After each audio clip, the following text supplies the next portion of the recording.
Alors, au niveau de l'épistémologie de l'histoire, j'attache la plus grande importance à la corruption.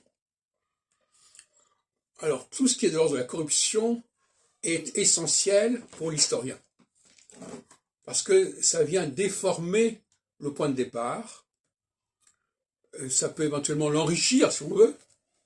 Un emprunt est une corruption, mais ça peut être aussi considéré comme quelque chose qui a été rajouté, une addition, une augmentation. Donc là encore, comme tout à l'heure pour le haut et le bas, on est dans l'ambivalence.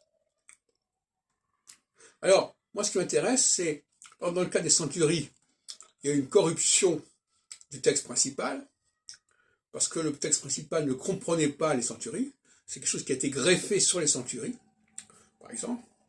Dans le cas de l'astrologie, il y a une corruption du discours astrologique au départ par un apport astronomique tout à fait indu, qui est venu complètement chambouler la structure de l'astrologie. On pourrait aussi, en ce qui concerne les Juifs, considérer que la Bible a été complètement trafiquée, transformée, et a dénaturé le judaïsme. En ce qui concerne les femmes, il y a aussi quelque chose de cet ordre-là, à savoir que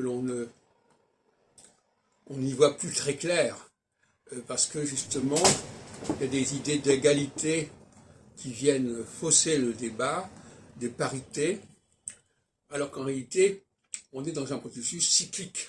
C'est-à-dire qu'il y a tantôt les hommes, tantôt les femmes qui sont les acteurs, les vecteurs principaux d'un processus.